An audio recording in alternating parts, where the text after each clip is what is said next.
आपके सामने स्क्रीन पर एक टाइमर चल रहा है 32, 31, 30 सेकेंड और आपकी स्क्रीन पर एक ऐसा एल्जेब्रिक एक्सप्रेशन है जो इतना लंबा है कि एक लाइन में समा भी नहीं रहा है। हाँ, मतलब उसमें एक्स, वाई और जी के होल क्यूब्स हैं, बड़े बड़े ब्रैकेट्स हैं और कुछ अजीबोगरीब पावर्स भी लगी हुई हैं। बिल्कुल। और अगर आप अपना पेन उठाकर इसको किसी फॉर्मूला के हिसाब से खोलने बैठ गए तो समझ लीजिए कि आप उस एग्जाम की रेस से उसी सेकंड बाहर हो गए।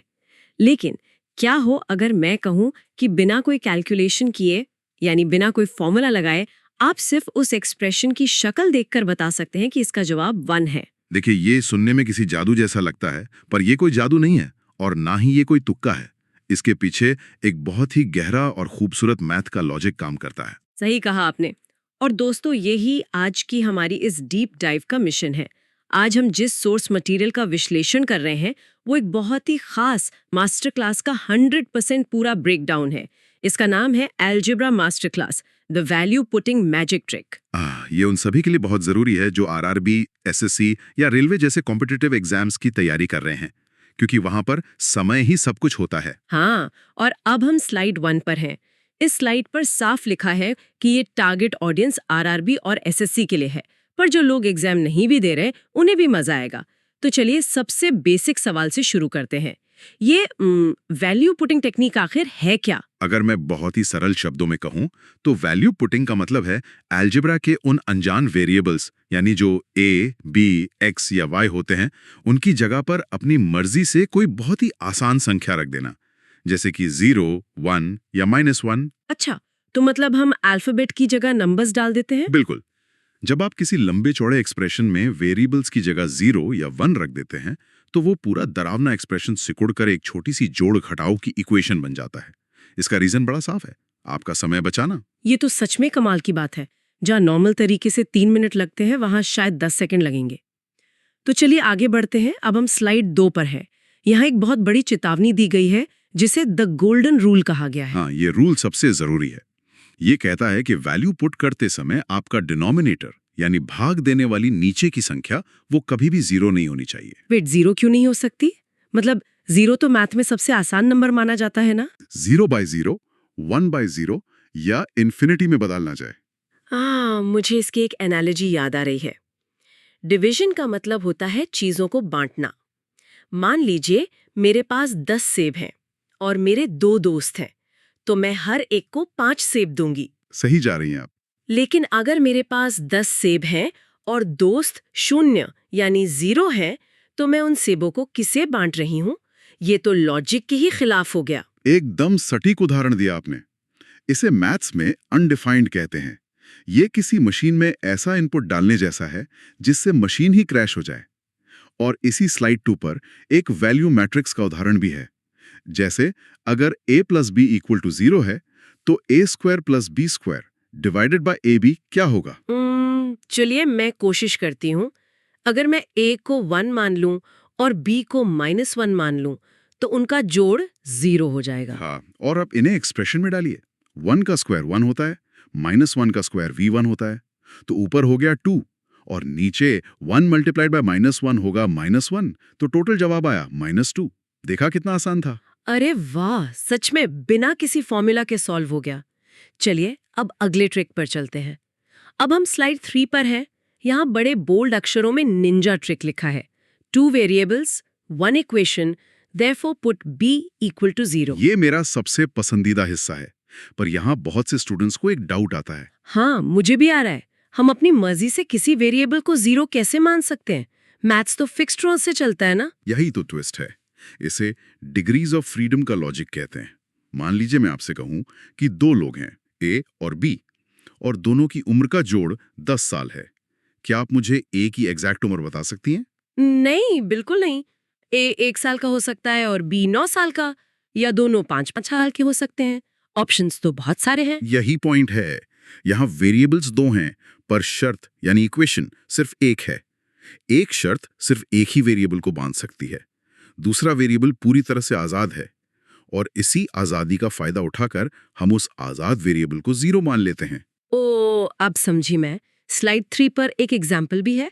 अगर a + b² = ab + 1 है, तो b को 0 रखने पर क्या होगा? जैसे ही आप b को 0 रखेंगी, वो बड़ी इक्वेशन सिर्फ a स्क्वायर इक्वल टू 1 रह जाएगी, यानी a की वैल्यू 1 आ गई। फिर इस a इक्वल टू 1 और b इक्वल टू 0 को आगे के एक्सप्रेशन में डाल दीजिए, जवाब तुरंत 1/2 आ जाएगा। ये सच में निंजा ट्रिक है। लेकिन क्या ये ट्रिक हर जगह काम करती है? अब हम स्लाइड 4 पर हैं। यहाँ एक लंबा क्यूबिक सवाल है, a plus B plus C whole cube minus a cube minus b cube minus c cube. क्या मैं यहाँ तीनों को 0 मान सकती हूँ? नहीं, यहाँ बुरी तरह फंस जाएंगी। अगर आपने a, b और c तीनों को 0 मान लिया तो आपका सवाल 0 हो जाएगा। पर ऑप्शंस की तरफ भी देखिए, अगर ऑप्शंस में भी a, b और c मल्टीप्लाई हो रहे हैं तो चारों ऑप्शंस का जवाब 0 हो जाएगा। अब आप किस पर टिक करेंगी? बाप रे, ये तो ट्रैप है।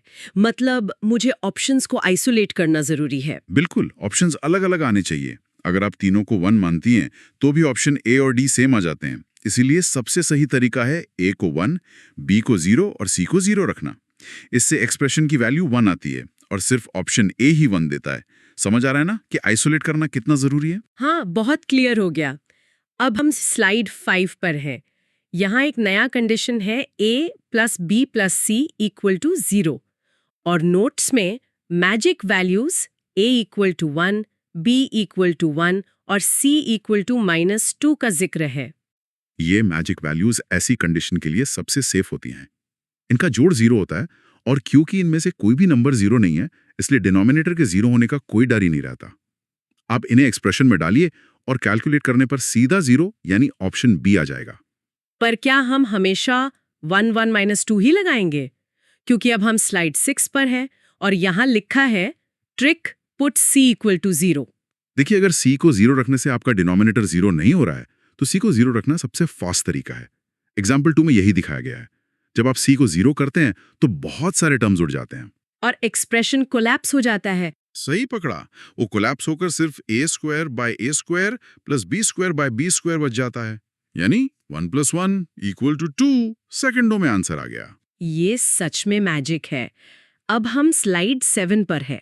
यहाँ भी सेम कंडीशन है, पर यहाँ बताया गया है कि अगर आप c को 0 रखते हैं तो उसके बाद b इक्वल टू -a हो जाता है। हाँ, क्योंकि a plus b plus c 0 है ना। अगर c 0 हो गया तो a प्लस b 0 बचेगा, जिसका मतलब है b -a के बराबर होगा। फिर उसे एक्सप्रेशन में सब्स्टिट्यूट कर दीजिए।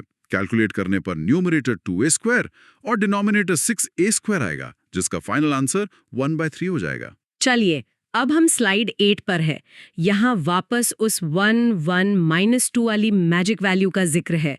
इसे यहाँ एक मास्टर की या सेवियर कहा गया है। जैसे किसी ताले को खोलने के लिए मास्टर की होती है। बिल्कुल, जब c इक्वल टू 0 वाली चाबी काम ना करे, मतलब जब c को 0 रखने से डिनोमिनेटर 0 बन रहा हो, तब हमें ये मास्टर की यूज करनी पड़ती है। यहाँ एग्जाम्पल 4 और 5 में इन वैल्यूज को डालकर स्टेप बाय स्टेप 0 उत्तर निकाल कर दिखाया गया है।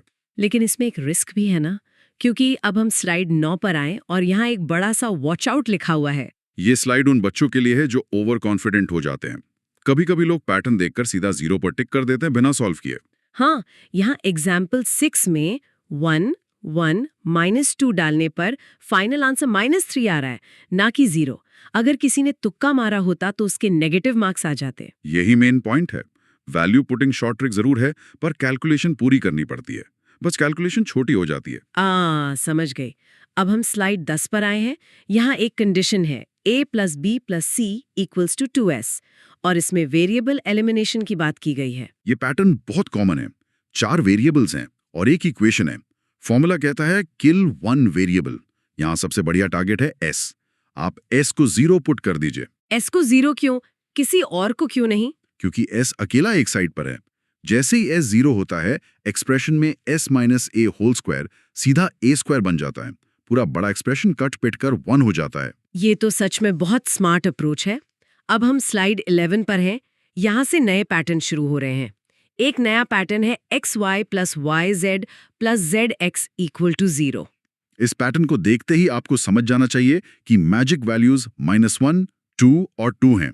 अब बस इन नंबर्स को क्वेश्चन में डालिए और आपका आंसर तुरंत 0 या 1 के फॉर्म में आ जाएगा, जैसे एग्जाम्पल 8 और 9 में दिखाया गया है। और अब हम स्लाइड 12 पर हैं। ओह, यहाँ अंडर रूट्स हैं। मुझे तो रूट्स देखकर ही घबराहट होने लगती है। रूट से डरना नहीं है। यहाँ भी वही 2 वेरिएबल्स 1 इक्वेशन वाला रूल लगता है। बस b को 0 कर दीजिए। जैसे ही आप b को 0 करेंगी, रूट्स के अंदर के सारे कॉम्प्लेक्स टर्म्स आपस में कट जाएंगे और a इक्वल टू 1/2 आ जाएगा। फिर उसे फाइनल एक्सप्रेशन में डालिए तो 3/4 आंसर मिल जाएगा। क्या बात है। अब हम स्लाइड 13 पर है। यहाँ कंडीशन है a plus b plus c equal to abc।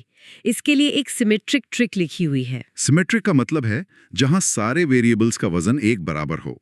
ऐसे में सबसे आसान होता है सबको आपस में बराबर मान लेना, यानी a equal to b equal to c।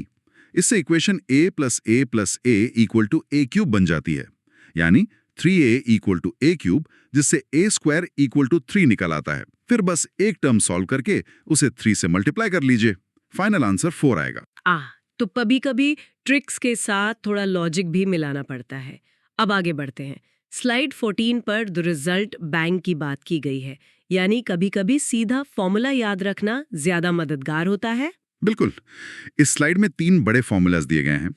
पहला फंडामेंटल फैक्टराइजेशन, दूसरा नंबर सिस्टम का शॉर्टकट जो 1 plus A plus B plus A B वाला है, और तीसरा 3 वेरिएबल एक्सपेंशन है। इन्हें हमेशा उंगलियों पर याद रखना चाहिए।